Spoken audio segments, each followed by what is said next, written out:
Christian parenting.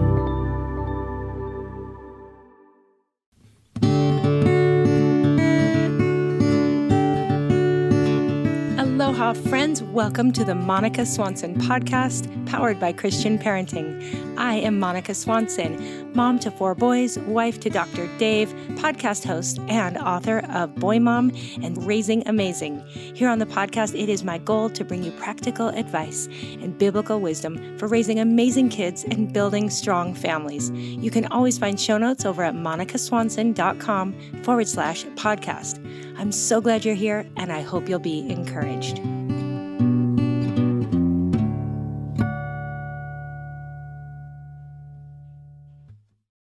Hey friends, I know this time of year, many of you are dreaming of a tropical vacation. And if you're ready to bring the spirit of the islands into your home, look no further than Home Threads, where comfort meets coastal living. At homethreads.com, you can explore a collection inspired by the tranquility of the beach. From breezy linens to stylish coastal decor, they've got everything you need to turn your home into a seaside retreat. Over the holidays, I got to do a little shopping at Home Threads, and I got a beautiful silver frame that I'm capturing a photo of my boys from the holidays to remember it forever. And also, I was able to gift my son in California a gorgeous desktop lamp so he can think of us when he's working and studying. The Home Threads website has so many different things to offer, and it's beautiful. So be sure to visit homethreads.com/Monica and get a code for 15% off your first order. Because whether you're on the islands or dreaming of the sea, Home Threads brings the beach to you. Home Threads, love where you live. Again, 15% off if you visit homethreads.com/Monica. Friends, welcome back to the podcast. I'm so glad I get to hang out with you again today. And I'm going to kick us off with a question. Okay, nobody's looking. You can raise your hand or just do it inside your head. Tell me, raise your hand if you're a worrier. Are you a parent who gets anxious and worried about worst case scenarios, especially as they apply to your kids? Are you a worrying parent? Well, Sissy Goff is with us to help today. And whether you consider yourself an anxious person or a general worrier or not, we all have those moments, right? Where we get caught in a cycle and kind of go to the worst place. Well, Sissy has some really, really practical help. Now, she's been with us before talking about kids who worry on the podcast. I'll link to that in show notes. Sissy is a best-selling author. She's an amazing counselor to adolescents, especially girls and parents in Tennessee. And she's just got so much experience and wisdom. I think you're going to get a lot out of this episode. Please be sure to share this one with your friends if you know someone who might need some help in this area. Now, one thing that Sissy's going to tell us is that if you have a child who's anxious, a child who worries, most of the time there's at least one parent who is as well. And so this stuff runs in the family, and there's help for all of us. So I think you're going to be really encouraged by everything that Sissy shares. Now, real quick, before we dive into this interview, I just want to make sure you all know that you are invited to be a part of my very favorite group of people, and that is my email list. Each week I send out an email with at least a link to the most recent podcast or anything else I've written or shared. But that's also the place that I go to first when I have news or updates or something really fun or special to share. So I would love to have you join us, and you can join that email list by going to monicaswanson.com/subscribe. I will never share your email. I will never spam you. I take good care of my email people. Okay. We've got some big news, a few things coming up, a few shifts in how I'm doing things here. So you're going to hear more about that the first week of September, but you want to be on that list in the meantime, okay? So thank you guys. I can't wait to share this conversation with all of you. So without further ado, here's Sissy Goff and I talking about how we can become worry-free parents. I hope you're encouraged.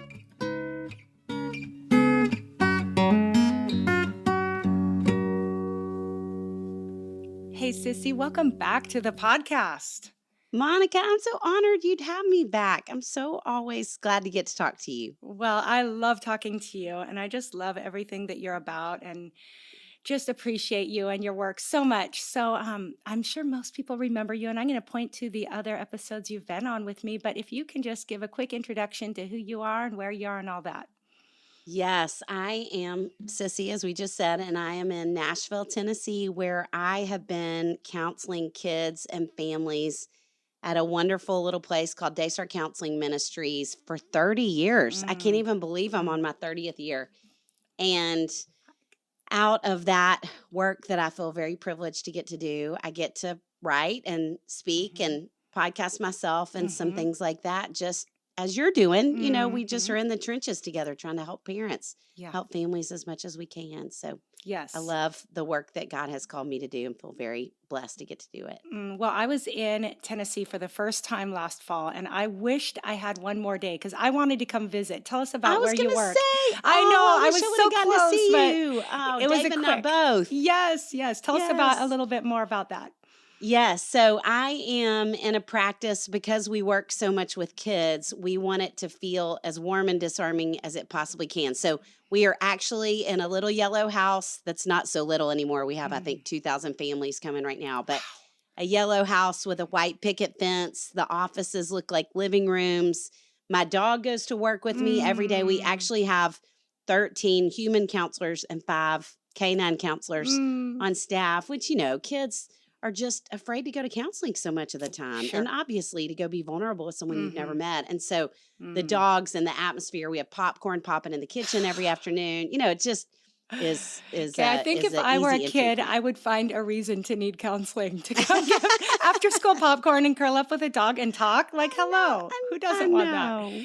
I You must have know. a wait list, quite a wait list to get in We there. do have a little bit of a Oh, wait list. Yes. oh, but how special. And you It's work fun. alongside David Thomas, who's been on this podcast before. And oh, we just love you guys so Yes. much. I was just telling my husband Well, about where you work and how great that must be. And to be able to have your thank you. dog's there with you. Well, I love it. And I also thought of you immediately when we had the recent, as we're talking, and it is recent, just in this year, 2023, the Covenant School shooting. And Mm, as soon as I heard about that, I thought, I wonder how close that is to where you are. And sure enough, you were very much right there and knew some yes. families. Can you just give us a little bit of the backstory there and how you were involved?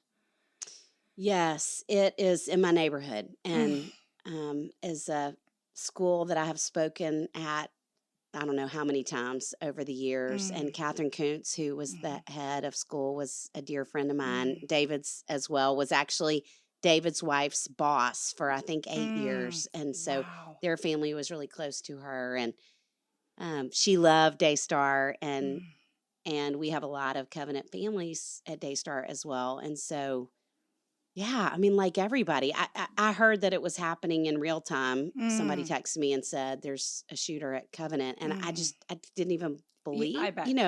Yeah, I mean, like there's no, it's just the smallest, sweetest, most nurturing school. I just couldn't Yeah. fathom that that could be happening. And so anyway, I was counseling in 20 minutes or something, so I went to work and then people were canceling, and I immediately canceled. I mean, I'm sorry.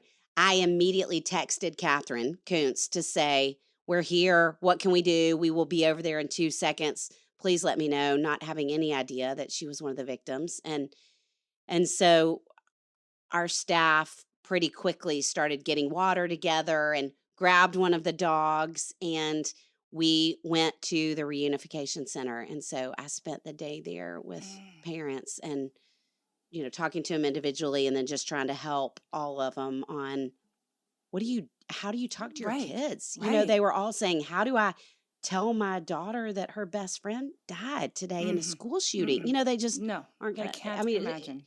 yeah, it's just unfathomable Yeah. conversations. Mhm. And so and we have had the horrible privilege of walking alongside a lot of kids and families Mhm. since. And it's Sure. just our community really rallied around each other in such a beautiful way, and will be impacted by this for the Yes. rest of our lives. Yes, it's like something that you can never go back. You can never Right. unsee, hear, learn Yes. when you've been through something like that. I remember after nine Yes. 11, thinking, Mm, I'll just never be our world won't ever be the same. But when you've been through something so close to home, I'm sure your community really has been impacted. Have you experienced then a change, a shift in general in just the anxiety level and what goes on with the people that you regularly interact with there? yes. I mean, with the Covenant kids, certainly Mm, struggling, and the ones who were anxious before are Mm. that much more anxious. Now, I mean, there are a lot of kids who are really resilient. As again, especially as the body of Christ does, I had a psychologist reach out to me who's a believer who was involved after Sandy Hook. Mm. Immediately, somehow she Oh, got all my information, and good. she was the one who said, which I think is so interesting and true. She said, it was for us, it was the kids who were anxious before that had the hardest time, and the parents. Mhm.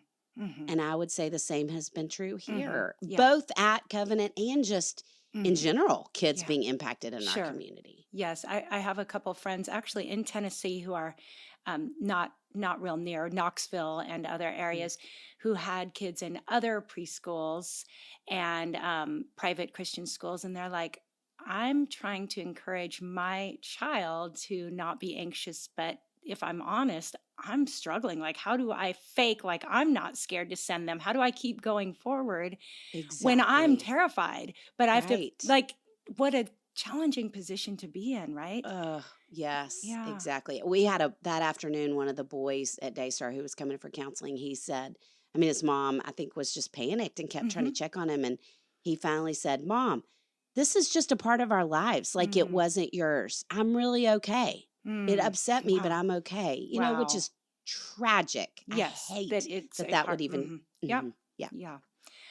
Okay, well let's because clearly this is a part of our world and a part of our lives Yes. now, but can we talk a little bit more generally about anxiety and mental health? And you and I have talked about this before, but how would you say or what would you say has changed maybe even before this incident?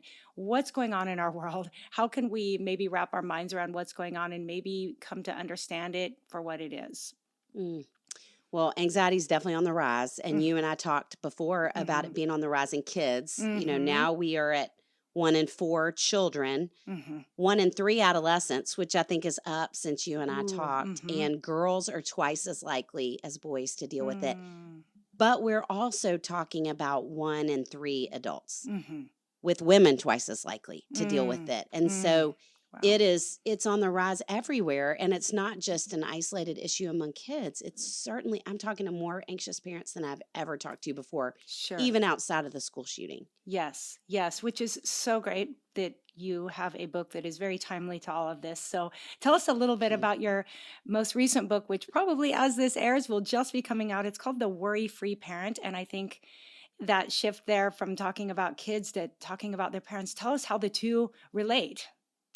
Well, they certainly do. And I think I just sat with so many parents in my Mm, office who were saying things like, I never had any anxiety until I had kids, and now mm, I can't stop worrying about X, whatever X is, and sure, I'm afraid my anxiety is making theirs worse. sure. What do I do? Mm-hmm. And I think, we are living in this season of parents who are, I mean, I think we would probably agree, more intentional than they have ever been, Mm-hmm. Mm-hmm. more aware, better educated. My mom read one parenting book in her life. It was Dr. Spock, and I think all he said was smile at your baby. And so inevitably my sister and I smile a lot. Oh, But, I that love it. we know so much that I think in some ways it's made us more anxious. Yeah, that would make sense. It's so Certainly. many voices coming in, and the voices don't necessarily agree with each other, which makes it even Mm, harder. So, right. yes, so I think parents are anxious, and I think parents are anxious about their kids' level of anxiety. I think parents are anxious about technology, school shoot. I mean, all the things Sure. that are happening in our world. Mm-hmm. And I do believe, and I say this to parents a lot, that I think the number one thing you can do for your children is to manage your own anxiety. Yes, absolutely. Well, I read in your book that anxiety is contagious. And that Yes. resonated with me because I think about the people I know who have the most anxious kids, and typically one of the parents, typically the mom, and the relationships I have. Tell us a little bit about that and what you know about Well, you said it beautifully, Monica. that. That's right. I mean, Mm, as a parent, if you're anxious, from a statistical standpoint, your kids are 7 times more likely to deal mm, with anxiety. But I am experiencing exactly what you said. When I sit with anxious kids, mm-hmm, I really do think 100% of the time mm-hmm, there is at least one anxious parent. mm. Man. And the hard part of it is when we're talking about kids and anxiety, they're anxious about being away from their mom or dad, and their mom or dad, something bad happening to them when they're away, or they're anxious about throwing up or failing a test. But as a parent, you're anxious about school shootings, and you're anxious about the fact that it feels like your daughter doesn't have any friends, or your son can't find anything that he finds any confidence in. And so I think for parents, it's so much harder to shut the anxiety down and to even replace it with more healthy coping strategies, because worry becomes a way of life. It does. Because there are so many things. And in some ways, you feel like it's good parenting. Right. To worry about them. Well, and these are legitimate concerns, right? Like it's hard to just say, just don't be anxious, when it's, you have to admit, these are things that are worthy of some thought and consideration. Yes. And so, okay, so you talk here about the relationship between fear, worry, and anxiety. Maybe that will help us kind of move into what to do about the anxiety. Yes. Well, fear is something we all have, and we all should have. Fear keeps us safe. Yeah. And it's an adaptive coping mechanism that God has placed inside of us. And we're afraid of something that is imminent. It's either here right now or it's imminent. We worry's more pervasive. We kind of worry about different things. Worry isn't really helpful, but I think, again, all of us worry, probably especially anyone who's functioning in the world. I think you have to worry a little to get things done. Yeah. But anxiety is maladaptive. Anxiety is not helpful for us. And what anxiety is, I always talk about it. I think we talked about this before with kids, that it's like the one loop roller coaster at the fair. Yes. And the same's true for us. We all have what are considered intrusive thoughts every day, thoughts that pop into our brain and get stuck when we have anxiety. If we don't have anxiety, they pop in and go right back out. But the way we know we're dealing with more anxiety is they get stuck. And so, again, for parents, it's things like, what's happening to her at school today? Is she okay? Has anybody talked to her? What's she doing? And we can end up losing an hour of the day just worrying. Yes. Okay. About any manner of things. Absolutely. So where does that happen? Where does the worry turn into anxiety? Where does the loop start? Because you do see that. You see some people are able to have a worry and then let it go. Is it just when we allow ourselves to dwell on it too much? Is it when my husband would say, we're talking about this as I prepared to talk to you. He's like, it's the internet. It's the phones. People are feeding their worry because they're spending too much time on the internet. Thoughts? Well, yes. I would 100% agree with him. I had a psychiatrist who said to me, what a screen does is it's bombarding our brains with images, and it is moving us into an anxious state in our brain. It's actually activating our amygdala because there's so much data coming in. Yeah. And so I definitely agree with him. Tell him he's right on. Okay. And I think it's a lot of things too. I think a lot of us have that genetic propensity towards worry and anxiety. Sure. And I do think it's really not doing the work, because anxiety left untreated only gets worse. And a lot of us, you're younger than I am, but a lot of us were not in counseling growing up. Our parents were not talking about emotions. No. We weren't learning how to do something different. Yeah. That was helpful. We weren't learning good coping strategies. And so I think it has brewed and brewed and brewed inside of us. And then you have kids. And so it creates this perfect storm of all of these things coming together. And again, I think often it feels like I really do need to think through this, that I'm problem solving rather than I'm worrying to the point that it's anxious. Oh, you need to tell me that at 2, 3 a.m. when you wake up, right? And you're convinced that I'm going to figure this out while I lay here and think about something that you're getting absolutely nowhere. Oh. Right. We're just ruminating. We are.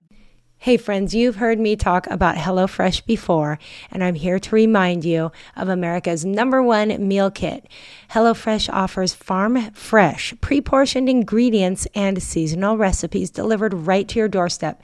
Skip trips to the grocery store and count on HelloFresh to make home cooking easy, fun, and affordable. Now, I know a lot of you have told me that you are trying to sit down to dinner together as a family more this year, but what do you do about nights when your schedule is packed? Well, turn to HelloFresh's lineup of quick and easy meals, including their 15-minute recipes designed to help minimize mealtime stress. I know that this time of year, everyone's looking to revamp their eating habits, so look to HelloFresh's wholesome, health-forward options as well, like over 30 calorie-smart and protein-smart recipes each week. Go to HelloFresh.com/Monica Free and use code Monica Free for free breakfast for life. What? That's right, one breakfast item per box while subscription is active. That's free breakfast for life at HelloFresh.com/Monica Free and use code Monica Free. Yay for HelloFresh, America's #1 meal kit.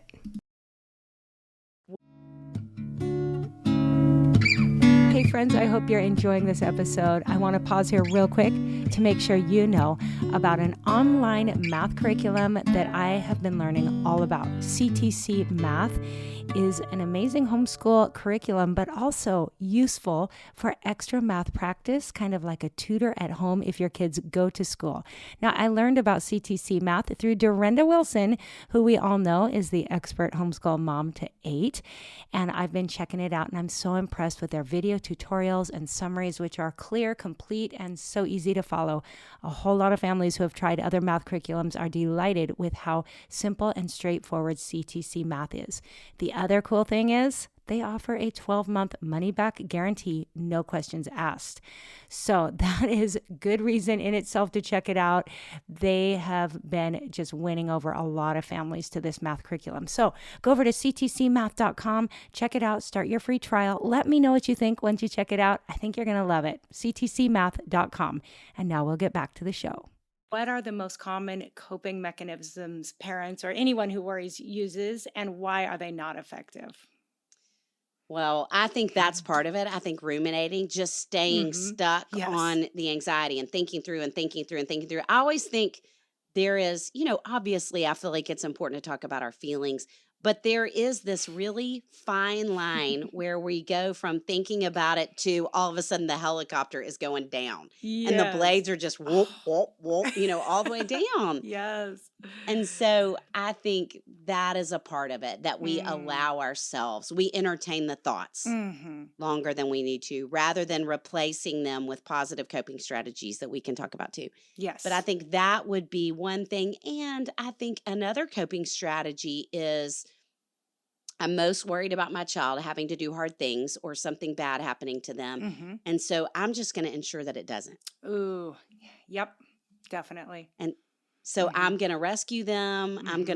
The two most common parenting strategies are escape and avoidance in light of anxiety. I'm going to step in and I'm going to fix it for them or pull them out or whatever manner of technique we use that in fact doesn't help at all. And it only makes them feel less capable, which is going to create more anxiety. So it's this self-fulfilling, perpetuating cycle. Oh, I could totally see that. Yes. It's a Band-Aid for the moment, but it actually makes the problem on both sides worse. Exactly. Ooh. Okay, so talk to us about a few positive coping mechanisms. What are some things we can do to try to stop that from being contagious? Well, I think there is this difference of awareness versus hypervigilance. And hypervigilance is when it turns more into a problem. And so, a few things I would say. One is I think you need somebody in your life that can say the helicopter's going down, that can help you know when you're ruminating. And then I think too, and maybe we recognize the signs inside of ourselves too. When am I crossing over? Well, maybe it's when I'm repeating myself. And I'm circling back to the same worries. Oh, yeah. Maybe it's when my emotions are either bigger than the situation warrants or they're bigger than my child's in terms of this. Yep, huge. And in those times, I want us to do things like, as silly as it is, it really does make such a difference. I want us to do our own deep breathing. And I love breath prayers where we're actually praying some kind of scripture. In this world, I'm going to have trouble. We breathe in and Jesus says, take heart, I've overcome the world. That we're breathing truths like that. I think we need truths to counteract those worries that come into our brains. And so scripture is an important way to do that. But I think we don't want to we want to catch the thought. We want to recognize when we get to that place. We want to stop it.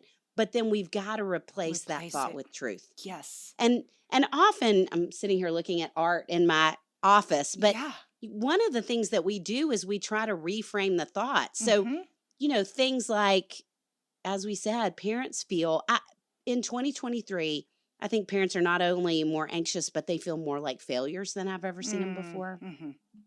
And if you're an anxious parent listening, I want you to loudly hear the two of us, because we would agree on this, I know, Monica, that every parent who's anxious cares so much about their kids. They're trying hard. They're really bright. They're conscientious. Things matter to them. It's the same reasons kids are anxious.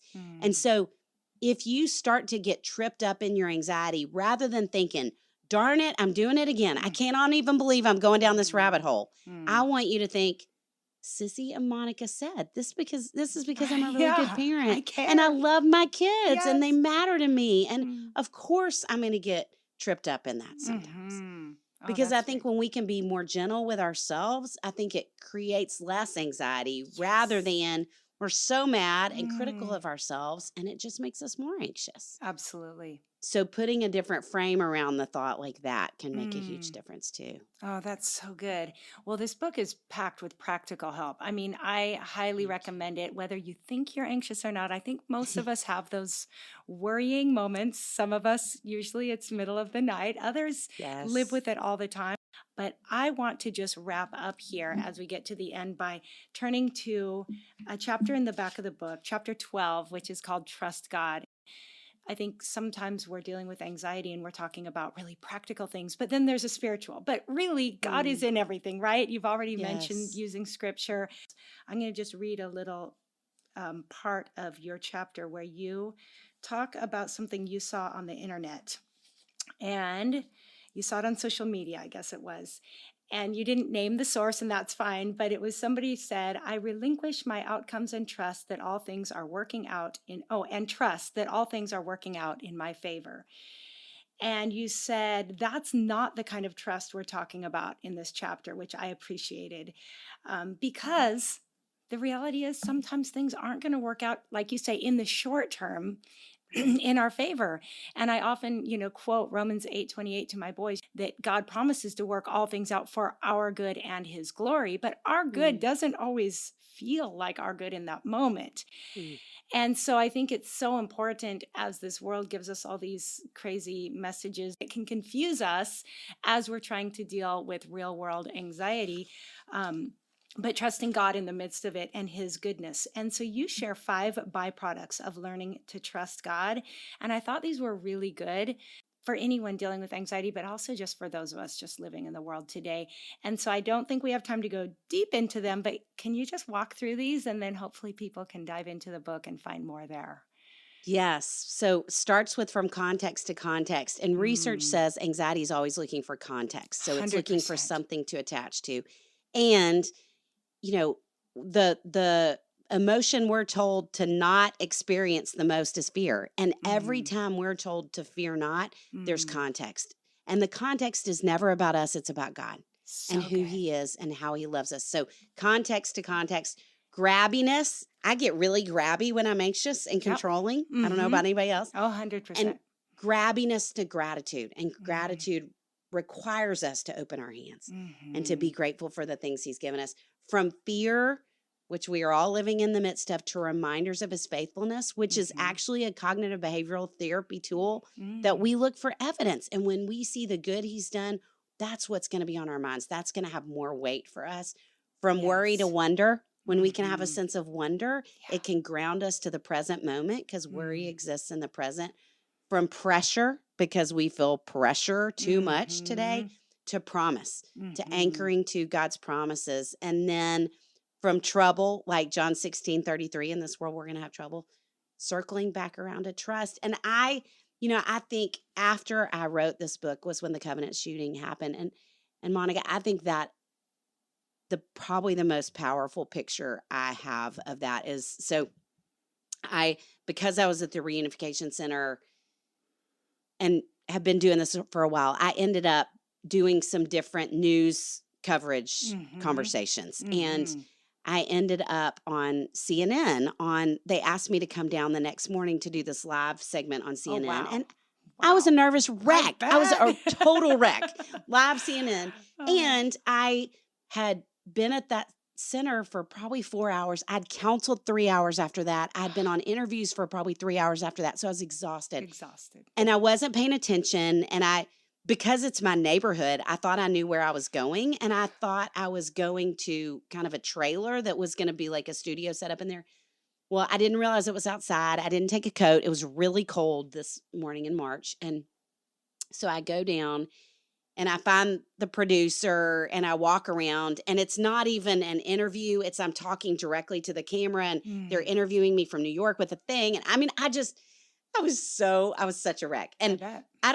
when I get really cold, this is such a silly thing about me, my kneecaps shake. My kneecaps go up and down. Love it. And so I was standing there and my kneecaps were shaking, and I didn't know Oh. if it was because I was cold or I was scared. And You felt like everyone could see the kneecap shaking. I know. And I'm so sad. I'm just Of so sad. course. Everything at And once. yes, and I turned around as I was waiting to go on, and I didn't realize it was right across the street from Covenant, like they do with the White House. And so I was standing there across the street from Covenant, and there was the sign for the Covenant School. And because of the week that it was, right next to it was the sign for their Easter service. And I just thought, I have no clue what to say. I don't know how to categorize this in my brain. And that's it. Like, that is the only answer right there, that in the darkest day in Nashville's history, we are looking towards Easter. And this is not the end. And I think in the midst of any trouble that we're encountering, that is the only reason in my life that I can have trust. And I want that trust to be woven into the fabric of who I am. Oh, that's so good. That is so beautiful. And I love that you mentioned from context to context, because I do think, like you said, we always want to put context to our fears and our worries, but we get to choose, right? If we're going to find something that's going to confirm our fears, which we can find. You can always find something Right. to tell you, yes, you have a reason to fear, or if we're going to turn to God's word and all the places where he says, do not fear. And I love that you have a good long list in the book of different places where we're told not to fear and why we don't need to fear. And they're all really good reasons. So thank you for just all the tools. You too. Oh, no, this is so good. All the tools we need, all right here in one book. I did not warn you before we hopped on, but something you said made me think of a question I'm trying to ask all my guests this year since my book, Raising Amazing came out. The word amazing I define as a pleasant surprise or something that causes wonder. And you just there talked about something that caused wonder, but I'm trying to ask all of my guests if you can share something recently or currently in your life that has been amazing, something that has caused you to wonder or that's been a pleasant surprise. I would say just in this last week. So I mentioned that we have a little summer retreat program that I'm the director of, and so I just spent a week with juniors and seniors in high school, and this particular group of kids, there are a lot of really hard stories. There's a boy who has lost both of his parents. Can you even imagine, in high school? There's a girl who lost her sister. There are two kids who've had cancer. I mean, it's just a lot of really hard things. And we do Bible studies with them every morning and night, but they're, counselors are running it. So it's very much emotionally driven and sharing about their stories. And one of the girls who has had cancer looked at somebody else who had, I think she was having trouble with friends at school. And this girl said, it's not that big of a deal. I mean, especially compared to what some of you all have been through. And this girl who has walked through cancer twice looked at her and she said, no, that's not true. Pain is pain. And every bit of pain is valuable. And we want to hear it because we care about you. Oh, and bless her. And wow.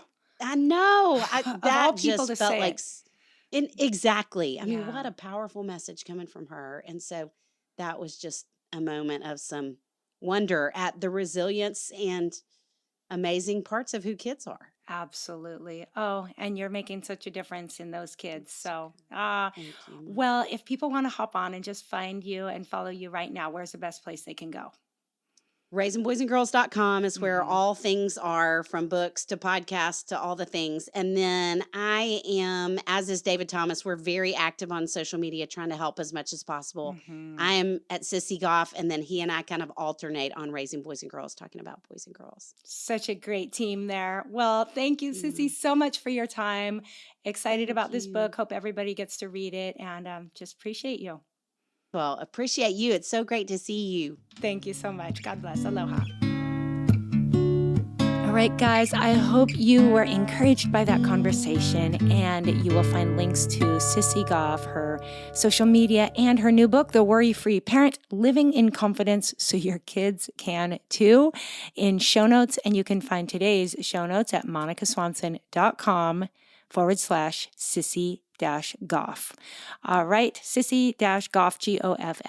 All right, thank you so much for being here. Thank you for spreading the word about this podcast, for your ratings and reviews, for all the ways you help build this community. I love to serve you here, and I want to keep doing it well. Okay, so God bless you. Have a wonderful rest of your week. And until next time, aloha.